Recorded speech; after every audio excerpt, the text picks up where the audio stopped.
আসসালামু আলাইকুম বন্ধুরা, আমি আজকে রান্না করব খলছে মাছের পুরপুরি। আপনারা সবাই এই মাছটাকে কি বলেন কমেন্টে জানাবেন। আমাদের গাছে টাটকা টাটকা ছিম দিয়ে এই পুরপুরিটা আমি করব। এই পুরপুরি রান্না করতে আমি দিচ্ছি লবণ, হলুদ, আদা রসুন বাটা, তেল দিয়ে আমি ভালো করে তরকারিটা মেখে নেব।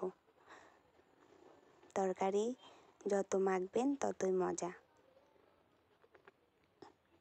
এরপরে আমি দিয়ে দিচ্ছি খলছে মাছ, কিছু পুঁটি মাছ আর টমেটো দিয়ে তরকারিটা ভালো করে মেখে নিয়ে তরকারিতে সামান্য পানি দিয়ে দিব। এই পুরপুরি হলে আমাদের এক থাল ভাত খাওয়া হয়ে যাবে। এই দেখুন পুরপুরিটার কালার কেমন এসেছে। আর ধনেপাতা না দিলে তো তরকারির স্বাদই বোঝা যায় না। ধনেপাতা দিলেই তরকারির আসল স্বাদ বেরিয়ে আসে। আপনারা খেতে চাইলে চলে আসুন, আপনাদের দাওয়াত রইল। এই দেখুন